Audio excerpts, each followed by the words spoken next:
More or less 30 minutes po. Hindi ko naman Ano tinignan. pong pinag-usapan nyo sa loob? Usually kasi pag nagkikita kami, we talk about guns, NBI, Bucor, kaguluhan, and everything. Hindi nyo po pinag-usapan yung dala ninyo? Nang ano naman siya eh. Please, parang- Your Honor. Meron ba sinabi sa yung see you again? Kasi the following month, nagdala ko kauli ng 5 milyon? actually, ang mga suggestions sa akin niya, even after, Sino na? sabi niya, sir, gumawa ka ng pera. Sabi sa'yo? Opo. Sino nagsabi sa'yo? Si Ronnie. Aha, okay. One last question, Mr. Chair. Okay, please proceed. Ang sabi ni kay Henry, kay Herbert, sabi mo nagbibigay ka ng 3 milyon kay Secretary de Lima. Tama ba yan? Tama po, Your Honor. Ipababa ito dun sa 1.7 na binibigay ng 17 drug lords or commandos. Hindi ko po alam yung tungkol doon kay YC Ragos po. At tanungin na lang natin si Inspector, si Intelligence Officer Ablen. Nandiyan ba siya? Sabi niyo po ay nagbibigay ko weekly 1.7. If you have to multiply it times 4, lingguhan eh. 17, that's 6.8 million a month.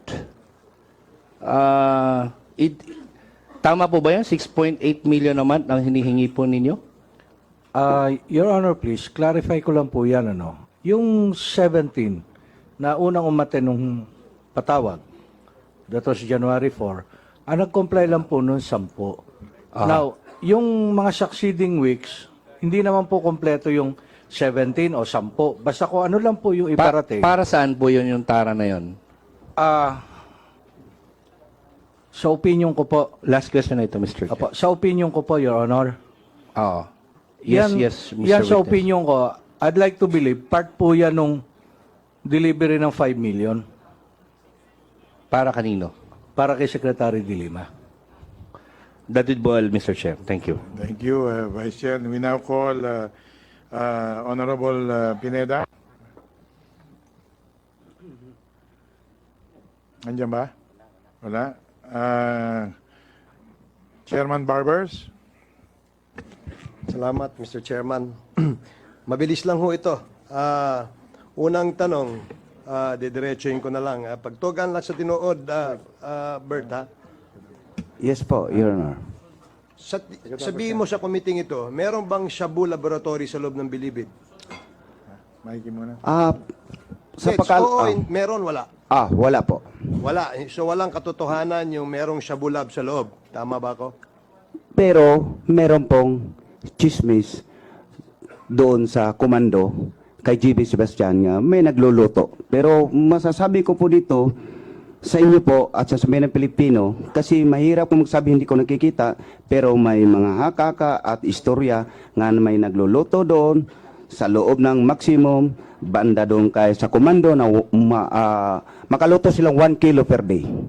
So chismis lang yun po at hindi ko masasabi po nga 100% po. I think siguro dapat ma-verify din natin yon dahil nakakapagtaka. Base doon sa affidavits nila, Mr. Chairman, makita mo napakaraming sabong umiikot sa mga kamay nila. Tinotokahan yung isa, 10 kilos a week. Yung isa, tinotokahan 30 kilos, 50 kilos a week. Ang tanong, saan ba galing yung shabu? Di ba? Pangalawang tanong, nabanggit, nasama ka doon sa matrix eh. Di ba? Opo. Nasama ka doon sa matrix Opo. eh. At nasabi doon sa matrix ng ating presidente Opo. na yung source ng droga galing sa mga sindikato sa labas. Opo. Pwede mo bang patunayan yan dito sa komite? Yung sa Matrix po, noon po na time ni Secretary de Lima po, nung linipat kami sa NBI, ay ginawaan ako ng Matrix na. Matagal na po yung report na yon. Para ipindown ako, para maalis ako. Dahil yung hawak ko, yung carceral side is pinakamarami akong big time drug lords ang hawak na nasa 70%. Yung kay Chairman GB Sebastian po ay kunti lang siya doon. So ginawaan ako ng mga report nila ni Cardinio dahil may contact sila sa PECC at lumabas doon at nagugulat po ako na rekta po ko ng China at financier po ko ng... Teka, dali lang. Opo. Ano Your sila? Honor. Rekta ka ng China. Ibig sabihin, yung source mo galing sa China. Opo. Totoo ba yan? Ay, hindi po totoo dahil hindi ko marunong mag-English, hindi ko marunong mag-Chinese, Bisaya po akong dako. Okay, kung ganon, saan galing yung shabong binibenta nyo? Ay, yung shabu ng sinabi ko doon sa 5 kilos, dahil hindi wala akong tiwala kay Chairman GB Sebastian, ay ang nagbe-brief po sa amin si Junel Sanchez. Sabi ko, pag ikaw sir, apayag po ako. Kasi kung doon ako dadaan sa kanya, ay siya mabango kay Dilima. So ngayon, hindi man ako marunong magtulak doon, at may mga membro po ako nga kaya sila na mag-dispose po. At least makatulong para sa 2010 at 15 na pundo para election 2016 po, Your Honor. Okay, sinabi mo kanina doon sa ano mo, no? Sa kwento mo actually lumalabas doon na meron natatanggap si Secretary De Lima. Tama ba? Opo, 3 million po yan. Bukod kay Secretary De Lima, sino pa sa alam mo ang nakakatanggap ng pera galing sa'yo? Sa akin po, yung secretary niya mismo, si Ma'am Lins po, noong 2013 ng December, nagbigay po kami 1 million. Sabi ni secretary at ni Ma'am Lins na yung para Pasko, Christmas doon sa opisina niya. Meron bang ibang opisyal ng gobyerno na nakakatanggap? Meron po. Sino? Si Director Bocayo po is 1.2 million. So si Director Bucayo at saka si Senator De Lima. Opo. Yan ang actually yan ang sinabi mo kanina eh. Opo. Bukod sa kanilang dalawang binanggit mo, meron ka pa bang ibang opisyal o meron ka ibang kaibigan na mga opisyal ng gobyerno, kunyari senador, gobernador, congressman, mayor, board member, konsihal, meron ka bang ibang kaibigan? Wala na po. Wala na Wala na. po kung ano. So yung sinasabi mong tumatanggap ng pera na galing sa'yo, na galing sa proceeds ng droga, Opo. binibigay mo lang para kay Senator De Lima at saka para kay Bucayo. Bukayo. At saka doon sa sekretary ni Dilima din po. Sige. At saka doon kay Ma'am Susan at Kabaraan po. Last question, Mr. Chairman. Nagtataka lang kasi ako, no? I don't know if this is a policy of the Bucor. Bakit kasi merong mga kubol, no? At kapag tinatanong mo yung mga jail guards kung paano nakapasok yung TV, yung electric pan, yung kung ano-anong kontrabandong nakapasok doon, wala silang sagot. Meron akong natatandaan na interview ng isang TV doon at tinanong, paano nakapasok ho yan? Ay, hindi ko ho alam. Kalaki-laking jacuzzi, hindi na ipasok. Ngayon, pwede bang patunayan mo sa committee ito na yung mga kontrabandong yan na nakakapasok sa loob ng Bilibid, may katapat na bayad yan doon sa ating mga opisyales sa loob. Tama ba ako?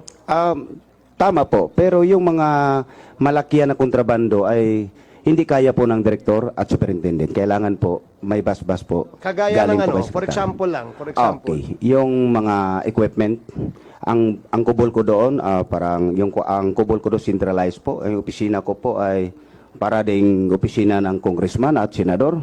at ang aking kwarto doon, ay kung meron po tayong Shangri-La Hotel na kwarto, parang ganun din po. So yung CR ko po ay talagang pang 5-star hotel.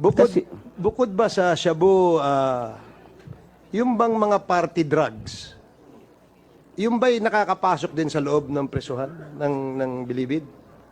Party drugs, ang alam ko lang po, shabu ang makapasok. Yung party drugs, hindi ko alam yung mga ecstasy. Yung mga gano'n? ecstasy, wala. Hindi ko alam yun kasi sobrang, parang social na yun eh. Parang siguro shabu lang siguro. So, Walang that's all, ganun po Mr. doon Chair. sa loob. Let me just reserve my right to ask again the Thank you, witness in Chairman the Hayes. next round of the questioning. Thank you, Mr. Chair. Yeah, at this juncture, because of the many people who are requesting for the time of our majority leader, may Congressman Rudy is now recognized. Thank you, Mr. Chairman. Thank you, Mikey. Just 2 questions to the Secretary of Justice. Mr. Secretary, in the light of all these testimonies, sworn statements, sworn testimonies given here, what do you plan to do? Because, one of the crimes that may be committed by a public officer is dereliction of duty under Article 208 of the Revised Penal Code. When an officer, a public officer, maliciously refrains from instituting prosecution for the punishment of violators of the law. So ito na, may mga testimony na nag-violate yung isang tao. What do you plan to do, Mr. Secretary? Mr. Chair, Kasi kami po dito hanggang in aid of legislation lang to craft legislation on the matter, but dito po sa mga narinig namin na alleged commission of crimes and you are the Secretary of Justice, ano po plano niyong gawin dito? talaga pong magpa-file kami ng cases. Ngayon, we are just in the initial stage of building up the cases. As a matter of fact, yung request namin sa AMLA, where we submitted some questionable bank account, hindi pa kami nabibigyan ng papadala ng report. But dito lang sa, I believe na nakuha naming mga salaysay, ito ay apat lamang ang nakikinig namin, samantalang meron pa tayong siguro mga 18 witnesses. I believe na meron na ng probable cause. But syempre, hindi naman po tayo magpa-file ng talagang hindi airtight na case. Kasi unang-una, hindi naman tayo dapat magmadali. Gawa ng wala naman tayong hinahabol na oras. But definitely, we are going to make it airtight. Hopefully, yung mga bank accounts or name account ay magkaroon ng positive results. And since drugs a predicate crime na pwedeng magbigay ang AMLA ng hindi na kinakailang mag-file ng petition sa Court of Appeals, titingnan po natin yan at sana yung sinasabi sa amin na sisiliping mga bank account which may mga mga accounts po namin binigay ay mga daang milyon ng parang may preliminary findings eh. So, yung isa may 500 million nakadeposito. So, ganyan po kalaki yan. Billion talaga. At sigurado pong magpa-file kami ng kaso. Ngayon, in the meantime, yung pong dapat talagang patigilan 100% yung drug trade sa Bilibid. Kahit ano pong gawin ng SAF, kahit 2,000 mahigit na ang nakuha, ay meron pa rin pa isa-isa, pa dalaw-dalawa. O hindi namin alam kung na cellphones, meron pang internet sa loob. Diyan siguro kinakailangan namin na kami suportahan ng Kongreso at baguhin natin yung ating Republic Act 4200, yung Anti-Wiretapping Act. Meron na po kaming sinubmit na parang proposed amendment sa Republic Act 4200 para i-include ang mga prison cells or penitentiary na payagang magkaroon tayo ng mga listening devices. So, yung pong isang hiniling ko na jammer, para lang 100% na mawala ang drug trade, ay dumating na po at lalabas na po sa customs. Yan po i-donate nung isang sa aking panawagan, kaya siguro at least yung Building 14 baka matigil na natin. But dalawa lamang po yung pinadala sa atin. Magkabilang dulo lamang yun ng Building 14. Pero itong maximum, kinakailangan po natin ng malaki-laking jammer siguro.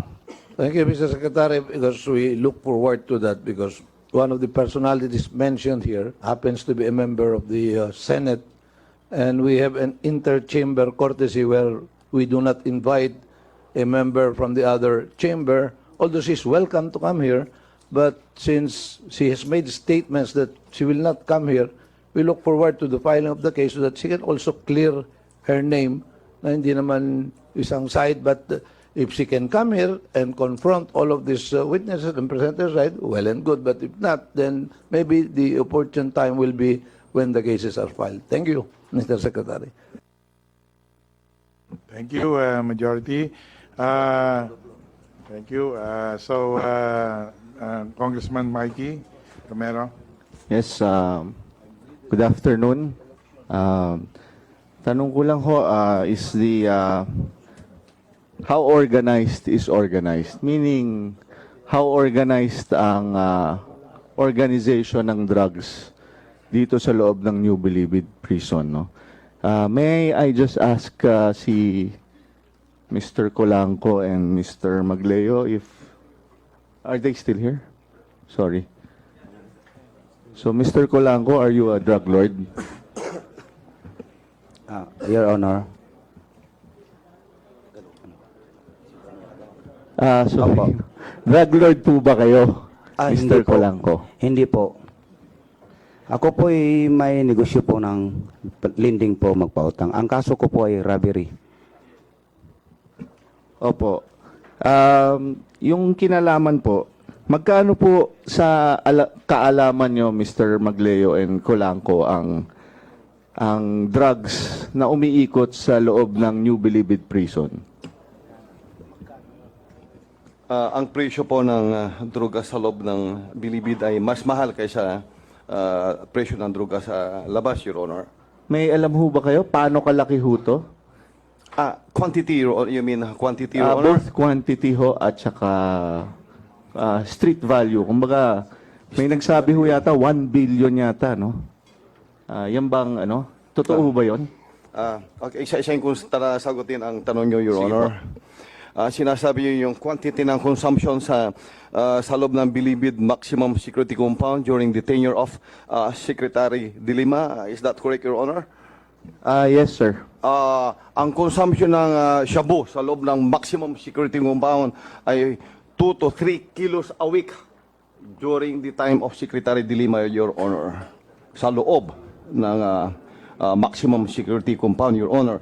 At ang presyo noon ng shabu sa loob ay umabot ng 15,000 per bolto, meaning 1 bolto is 5 grams, Your Honor. So, 200 bolto ang isang kilo. So, that's times 15,000 per bolto, Your Honor. Sir, yung 15,000 is per sachet? Ano ba to? Per Yes, what? sachet na ang timbang ay 5 grams, Your Honor. Pag i-compare naman, ang presyo sa labas ay halos hindi abot ng ganon nung mga panahon na yon.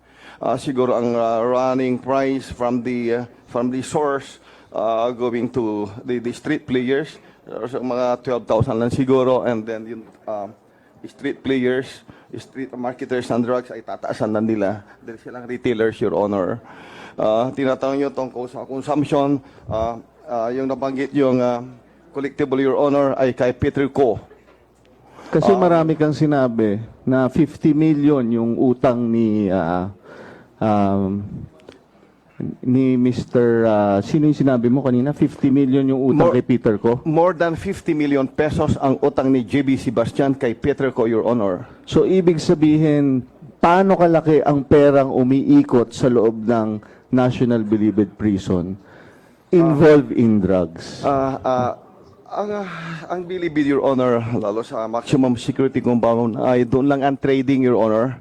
Trading, doon ginagawa mga transactions at ang bigayan ng droga at bayaran ay sa labas, Your Honor. So, Mr. Secretary, how big is the industry, ito pong industriya ng drugs na nanggagaling sa loob ng National Bilibid Prison in terms of value at saka po ano pong quantity, if I may? Ang alam ko lamang po na sinabi nung nag-umpisa kamay yung percentage ng niluluto o tinatransact sa loob ng Bilibid. Ang kwan po dyan is between 70 to 80% ng drug transaction sa buong Pilipinas. In other words, yan pong mga sabu natin, yan po either it's directly imported from China or niluluto yan sa high seas ng mga Chinese ships. Pagkatapos po niyan, itong mga imported shabong yan at saka yung niluto nila, tinatapo nila yan dun sa jettison from the ships. May mga GPS yan. At yung mga GPS na yan, mga shabu, yan ang nire-retrieve ng mga Filipino counterparts nila. At yan, pagkatapos na makuha na yan, throughout the Philippines, pag sinabi na po yan, na parating na yan through telephone sa mga drug lords na Chinese, yan na po ang ibebenta nila. Tinatawagan nila yung mga Filipino counterparts, mga Filipino drug lords natin. At ito namang mga Filipino, all this sa pamagitan ng cellphone, yan naman ang magbebenta doon sa kanilang mga contact sa labas. So yung ini-import na yan o yung niluluto sa high seas ng mga shabu, hindi po yan pumapasok sa loob ng bilibid. Doon na lang silang transaction sa labas. Pero ang utos niya nanggagaling sa loob. Kaya ganun po. Ngayon, siyempre gusto ring meron ding, there are now 24,000 inmates sa New Bilibid Prison. Hindi na lang po 20,000. Yan po ay kumukonsumo yung mga yan ng mga shabu. Kaya mas mahal dyan pag yung nanggagaling sa labas para ipagbenta, itingi-tingi dun sa mga inmates.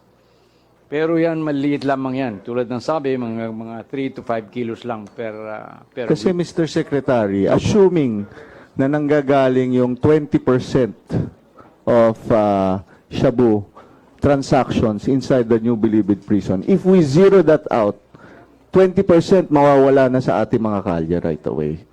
No? So, is that correct? Ganyan po ang findings, parang findings ng chief ng PNP. But I believe that para magkaroon tayo ng accurate report tungkol dito, dapat imbitahan natin ang PDEA. Kasi ang PDEA may talagang specialization nila at makapag-report sa atin. Dapat kaya sa tomorrow or succeeding hearing, dapat nandito sila. Meron po sila eh. Nagpresenta sila sa amin sa cabinet meeting sa Malacanang at iba ang presentasyon ng PDEA.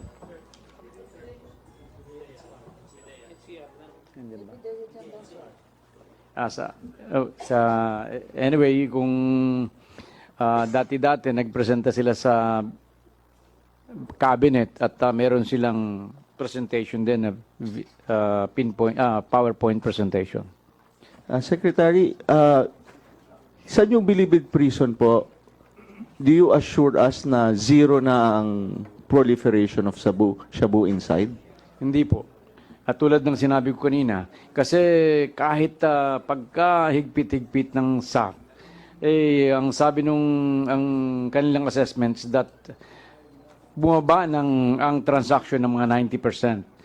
Actually, ang sabi ng mga inmates dun sa New Bilibid ngayon, pagka take over ng SAF ay halos pantay-pantay na sila. Yung mayamang inmates saka yung mga mahirap na inmates halos pantay-pantay na ang pakiramdam nila. Even dun nakakuha ng sulat tong mga itong SAF na even JB Sebastian said na ngayon daw niya naramdaman ang feeling ng isang preso. Kaya sa ngayon talagang mahirap. Pero maraming tumatawag sa akin, especially sa media, na yung kanilang contact, sa mga broadsheets, yung kanilang mga contact, ay tumatawag pa rin sa kanila. Ibig sabihin, mayroon pa ring telepono sa loob ng Bilibid ngayon. Kaya ang talagang solution dyan, para yan ay mapatigil completely, jammer. Talagang ang hinihingi ko po dyan, ang appeal ko nung una, nagpahanap kasi ako ng jammer na malakas. Kasi yung jammer na ginagamit ng NBP ngayon, pag ang cellphone mo ay G3 or LTE na, hindi na masawata o hindi na makontra ng kanilang jammer. Kaya dapat dito, nagpahanap ako at meron silang nahanap sa Israel. Ang cost or nitong jammer na ito from Israel na maganda talaga ay 10 million pesos. Kinakailangang donation para wala ng procurement, wala ng bidding. Mr. Chairman, I'll just wrap it up. Mr. Secretary, can you give a definite program on how to zero the drug trade inside the Bilibid prison? Ilan months ho ang mabibigay nyo to zero this out? And then, how do we monitor it also? So, thank you very much, Mr. Chairman. Well, we would like to really stop completely. Kasi ang laki din ng binabayaran ng DOJ. Kami po ang nagbabayad dun sa 420 SAF troopers. Yan po kung saan-saan lamang kinukuha ng DOJ sa kung saan pondo namin. Including this transfer. Ito pong mga NBP inmates na ito, pinatransfer ko na yan from NBP to the ISAP detention cell, na ngayon ang tawag dyan sa ISAP detention cell, where Senator Trillanes was incarcerated during the Oakwood Mutiny. Nandun po sila ngayon sa AEP detention cell. Actually, kagabi po, parami ang gustong tumistigo. Kagabi po, 2 inmates na naman ang gumawa ng an additional affidavits. At baka ngayon, meron na naman doon. Anyway, kung timetable po ang hinahanap, patigilin lang po natin ang cellphone. The drug trade will completely stop at the NBP. Thank you. Thank you. Maraming salamat po, Secretary. Mr. Baka Chairman. pwede thank kayong you. humingi kay Secretary Rudy Salalima ng ayuda para dito sa jammer na sinasabi mo. Opo, at actually, merong contact sila sa DICT na talagang nagpipresenta, nag-offer para ang problema diyan sa jammer naman, pati yung lahat ng communication equipment ng mga gwardiya, ng mga legal na communication equipment, nasasaran din. Kaya yung mga radio communication, hindi mo rin magamit pag may jammer. Kaya dapat merong wires ang gagawin natin para dun sa ating mga gwardiya. Kaya I think yan lang kaunting problema na yan eh. Sige po, please do the needful. Anyway, Mr. we Chair. now recognize... Yeah, sige. before we'll proceed to another interpreter, probably we can ask the PDEA to make a response on the query of the Honorable Congressman Michael Romero, because that's a good question. May we recognize the PDEA representative? Please, Pidea. Yes, sir. Just to make it easier for us to understand what's happening dito po sa Bilibid, yung sinasabi po na drogang umiikot sa loob, ito po yung tinatawag natin na internal consumption. Kumbaga, ito po yung droga na ginagamit ng mga preso na nasa loob ng Bilibid. However, Marami ba yan? ito po yung tinatawag, sinasabi na 2 to 3 to 5 kilos every week. Opo. So in short, ito lang po ito yung umiikot. However, yung sinasabi naman na kilo-kilo or milyon-milyon na droga, hindi po ito yung umiikot sa loob. Ito po ang transaction ng gagaling dito sa inside of the Bilibid. In short, bago ikasa ang any delivery papunta from one syndicate to another, kailangan may basbas po sa loob ng Bilibid. In short, kailangan talaga sa loob ng Bilibid, kaya binibili po yung cellphone sa loob ng Bilibid ng 1 milyon, kasi kailangan talaga nila yon para maikasa yung transaksyon sa labas. That is multi-million peso transaction. In short, i-control nyo man po din yung cellphone sa loob, may chance pa rin na mapasukan dahil nga binibili ito ng milyon. However, if totally makontrol because of the jammer, so the real time na transaction sa loob is mapipigilan na po natin. However, meron pong dalaw na tinatawag. So in short, pag ang isang tao ang dumalaw ka sa isang transnational drug trafficking organization or person, the transaction will still be completed. Nade-delay lang sila ng 3-4 na araw. Kasi ikakasa pa rin yung transaction.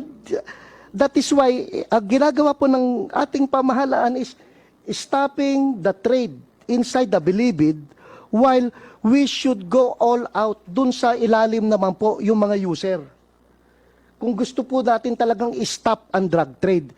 Because while we are stopping drug trade in the Bilibid side, which is about 30% of the total transaction na umiikot sa buong Pilipinas, nangyayari po yung sa Bilibid. kailangan din po nating i-stop yung kalakal sa ilalim, which is yung tinatawag po natin yan na Barangay Drug Clearing Operation. Ito po na po yung tinatawag ni Sir Bato na Operation Tokhang. So it should complement po yung each other. However, itong bilibid po is vital as of now. Dahil dito po kasi nangyayari yung transaction.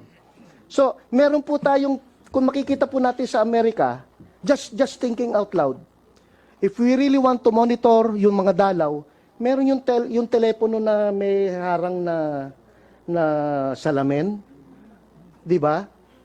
If we can just monitor all of the conversation, that will be fine that will drastically reduce the transaction inside of the bilibid. Yun lang po. So, Thank you po. siguro para considering the gravity of this issue na kahit si the president has even requested for a 6-month extension. Dapat siguro, if I may just request the DOJ na let us not wait for a law to do this. Gawin na natin ng mabilis. Yun ngang EJK nangyayari. Ito siguro, simple lang naman ito. Wala namang mamamatay dito. Pero masusugpo natin through an administrative intervention. Kanya siguro yan ang pag-isipan natin so that we can address this immediately. Pwede po ba yan? Mr. Chair, ang talagang kinakailangan natin ay fast amendment to the 4200. At saka gawin nating legal yung pag-import noong jammer with intercept. Sige po, titingnan po natin yan. I hope that sabay na ang House saka Senate sa kasi yun ang kailangan eh. Whatever evidence you will get because of the jammer or intercept, that will be thrown out because they are inadmissible in evidence. We will take note of that. Sige po. So now we recognize Congressman, Vice Chairman Strike Revilla. Thank you, Mr. Chair. Meron lang po ako ilang katanungan. Una-una, before I proceed, would like to comment, Siyempre, Secretary and our witnesses, especially ang ating pong staff, no, sa pinakita ninyo kaninang videos, talagang very revealing. From the start pa lang makikita natin, sa labas pa lang, no, na yung mga bata ginagamit nila dyan hanggang sa pagpasok natin sa bilibid. First, it's really a very admirable, lalo na sa staff, kay Secretary at sa Presidente po natin. Sa binigyan yung pagkakataon talaga na bigyan ng pansin itong ating bilibid prison. Kasi yung droga natin dyan, marami na naririnig natin noon, tapos yan, na-reveal ninyo ngayon, napakalaking itong ating pong nabuksan, no? na pintuan, na dapat talaga mapagtulong-tulungan pa paano natin to masusolusyonan. Mr. Secretary, may question lang po ako sa inyo. Kasi ang primary mandate ng ating pong PNP staff, hindi lang po para magbantay dyan. Ang question ko po, no, para lang po maging malinaw, gusto kong malinawan, gaya ng sinasabi po ni Congressman Romero po kanina, kung kailan, kung may target tayo. My point is, hanggang kailan po ba natin gagamitin yung PNP staff dyan sa Bilibid Prison? Actually, yan nga po ang magiging problema namin. Sapagkat nalalapit na po yung parang 3-month na time table namin, na ang original plan namin doon is that after the original SAF troopers been assigned, dapat magkakaroon ng rotation. Kasi alam namin mga tao rin yan, kaya't sa laki ng pera at dami ng perang na umiikot sa bilibid, hindi malayong sila'y makurap. Pero apparently, hindi nagsasucceed itong mga drug lords at the SAF still performing an excellent job. Yes, Ang problem po is that baka po yung parang sinabi namin sa SAF na mga 3 buwan lamang sila, and then kung talagang hindi pa rin matapos, then the Marines will take over. So, yan ang problem namin. And as matter of fact, we have prepared a letter to kay General Bato na kung pwedeng palawigin pa ng konti ang SAF. Thank you, Mr. Secretary. One more thing, kasi ang ano po doon, yung mga jail guards po natin, di ba, permanente po yan. Ano na po ang mangyayari doon sa mga tinanggal natin? Yung pong, ang ginawa natin dyan talagang completely, pinalitan natin yan, inalis natin yung mga prison guards natin, mga opisyal, except for those indispensable. Siguro, mga may bilang natin sa daliri. So, ang ginawa po natin dyan, nagkaroon sila ng retraining, reorientation, reeducation. Pero, I don't know if that's enough. Ang dapat ginawa natin dyan, dapat talagang, kasi ang tingin ko dyan nung una, talagang all of them, walang exception ay tainted lahat ang personnel ng Bucor. All of them. At lahat ng aspect ng buhay sa loob ng Bilibid, lahat po pinagkikitaan, lahat mga korap. Kaya sa aking paningin, ay ang Bucor ang pinakamasamang agency ng gobyerno. Ngayon, hopefully, that with the help of SAF ay nagiging iba na sila. And as we saw kanina sa kanilang video presentation, but yung problem namin is that they are being protected, itong mga prison guards na ito ay protected by the civil service. Meron pong mga term ng office yan, kaya hindi natin mapapalitan. Pero the ideal would be, dapat ni-rotate yan doon sa iba't ibang colony. 7 po itong colony ng National Bilibid Prison. Kaya parang nangyari dyan, binilig din natin eh. Correct. So, hanggat mayroong konting, o kung hindi ko malaman kung gano'ng konti na pinagkikitaan through illegal drugs, nasanay na pong maging korap yung mga yan eh. Paano po, Secretary, ang ating pong magiging solusyon po dyan? Kung tayo may agam-agam, ultimo, pag tinanggal na po natin ang SAF dyan, di ba? Hindi ho nila mandato yan na magbantay talaga dyan. Tama po, tama. Papasukan natin ng army o military. Pero hanggang kailan din ho, hindi rin po pwede sila dyan. Kaya nga talaga ang kinakailangan yun, the use of cell phone and other communication equipment by this inmate should be completely stopped. If you completely stop the use of cell phones, completely stop din ang illegal drug trade dyan. Mr. Secretary, paano kung nakakapasok din ho talaga, di ba? Dahil yung mga jail guard natin.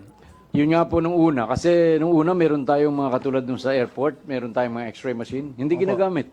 Hindi ginagamit. And yung mga bisita natin, tulad nung sinabi nung staff kanina, dire-diretso yun hanggang sa cell. Hanggang sa cell ng mga kwan. But I think this has been changed. And maraming pinagkikitaan dyan. At katulad nga nung kinikwento ko, around mga 3 weeks ago, doon nila pinadaan naman sa hospital. At yun nga ang isang office ng isang doktor, nakuna ng isang nakatagong cellphone with 60,000 pesos beside it. Kaya yun ang problema natin na talagang very ingenious itong mga ating mga high profile inmates. At siguro kaya marami silang nagkakasikit kunwari, nagpapa-assign doon sa hospital para makakuha sila ng new cellphones. Thank you, Mr. Secretary. Sana lang ho, suggest ko lang ho, sana kung meron tayong short term, long term, talagang yung reforms ho talaga kasi nakakatakot to eh. Di ba? Iikot lang na iikot ho tayo. Di ba? Ngayon, at least ang presidente talagang iba yung kanya pong paglaban sa droga. So makikita po natin yun doon. So sana ho dito, once and for all, kasi kung may agam-agam din tayo sa mga tao po natin dyan, wala rin nung mangyayari. Pagkaalis nyo lang din, babalik lang din ho lahat yan. Tama po yun, pero ngayon, mga 10% na lang natitira. Hopefully, kung matutuloy yung ating kwan, although mahal ang price tag, itong ating new Bilibid building na i-auction sa Nueva Ecija, But napakalaki ng price tag, 50 million initial expense natin, billion pala. Initial, sabi ni Secretary Dominguez, saan tayo kukuha ng more than $1,000? $1 million. $1 million. At, pero I don't know kung ano ang magiging final decision ng mga economic team natin. Gawa ng naka-schedule yan for bidding, for the opening the bids on November 25, 2016. Thank you, Mr. Secretary. That's all. Thank you, Vice Chair. Mr. Chairman, before we proceed, that is in relation to that proposed public bidding of the proposed Bilibid, that transfer at the Nueva Ecija. That was taken up during the 16th Congress. And as you said, our Secretary of Finance is thinking on where to get the funds. Isn't it that that is under our PPP project? It's public-private partnership, so therefore there is no immediate cash out in the implementation of the project. Opo, totoo po yun. Under PPP yan. Pero hindi malaman nila kung saan kukuha ng pambayad yan eh. Hindi naman kumikita yung building ng Bilibid. Okay. Hindi katulad yan ng mga LRT natin na talagang mayroong pagkikitaan. Yeah, but the payment there will be some sort of staggered. Yung pong 50 billion, in the 20 years that it will be liquidated, gagastos pa po tayo ng mahigit ng 100 billion. So, it will amount to about 150 billion pesos. Mahigit. Kaya ganun kalaki ang sinasabi nila. Kaya ngayon, ang sinasabi nitong mga economic managers natin, na instead na ganun kalaki ang gastusin dyan sa Nueva Ecija, i-improve na lang natin itong New Bilibid. Magtayo tayo ng mga building dun to six other places where there is penitentiary, farm penitentiary, at baka mas malaking kamurahan po. So yun, I think yun ang pinag-aaralan nila eh. Okay, thank you very much, Mr. Thank Secretary. you. Now, before, I would just like to announce that we will continue tomorrow, but we will transfer venue Macalintal and Aquino Hall in the second floor of South Wing Annex, 9:30 also tomorrow. So now we recognize Congressman Ron Salo. Thank you very much, Mr. Chair. May mga ilang katanungan lang po ako dahil marami doon sa mga itatanong ko dapat ay natanong na rin at nasagot na. Una muna, gusto ko munang tanungin yung tatlo, sina Herbert Colanco, sina Magleo, Rodolfo Magleo, at saka si Director Rafael Ragos. Magkano lahat ang naibigay po ninyo kay Secretary De Lima? Ako muna. Sir, Sige po. ako po, lumalabas, 10M po yun. So 10M dalawang beses. Opo. Okay, tigpa 5 million. Si Mr. Magleo. Ang naiabot lang namin ng aking partner na inmate leader, Your Honor, ay 3,000 plus 4,000 plus 6,000 at tinanggal na kami, Your Honor, as inmate leader dahil hindi namin ma-meet ang quota na 50,000 a week, Your Honor.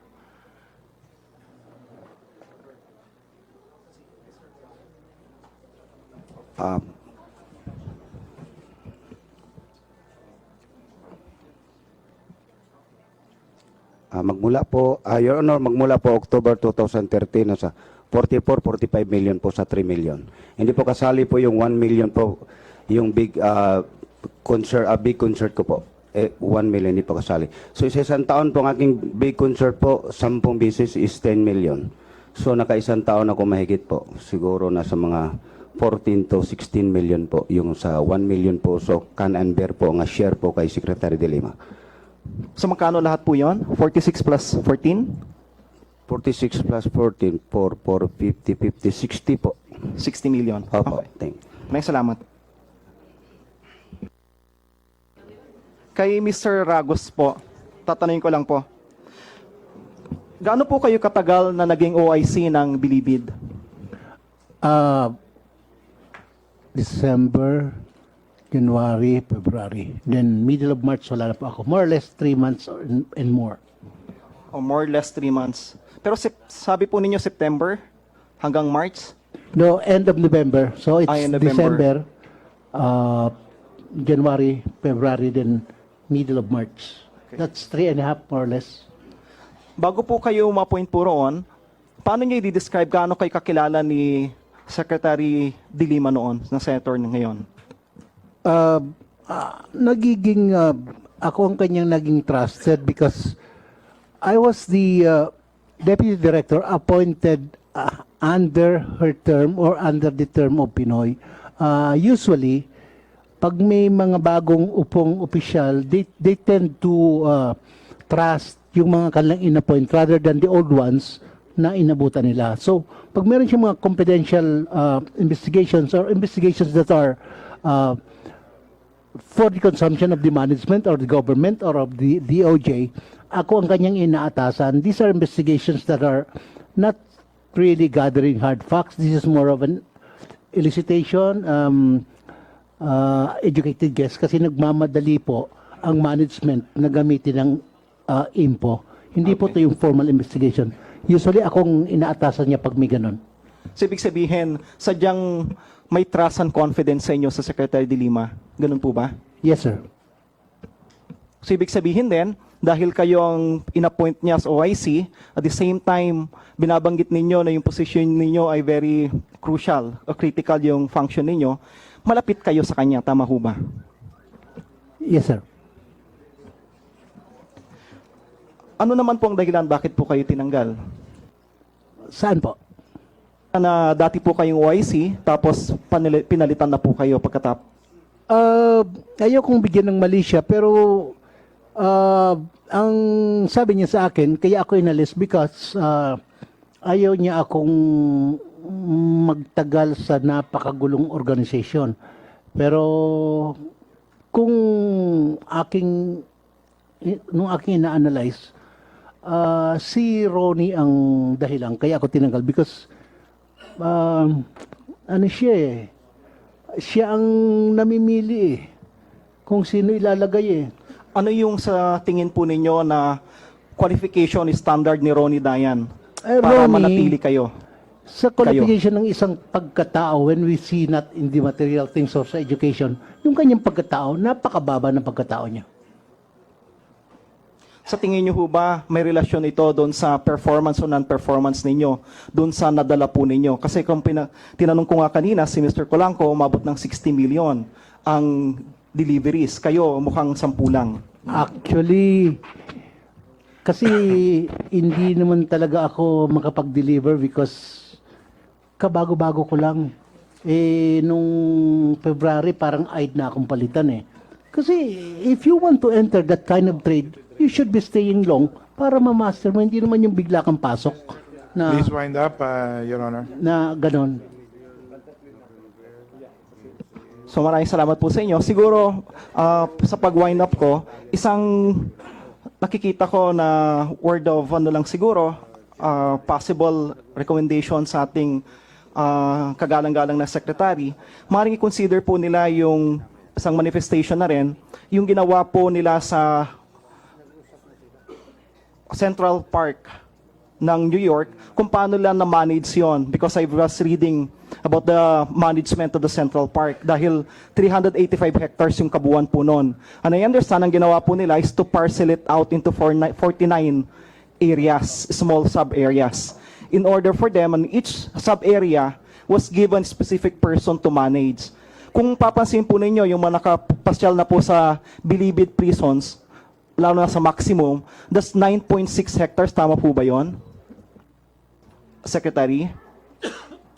Si And Mr. Asuncion ang 9.6 hectares yung binabanggit po nila kanina, and roaming around, binanggit nila kanina 16,000 or 20,000 or 24,000, which number do you want to believe?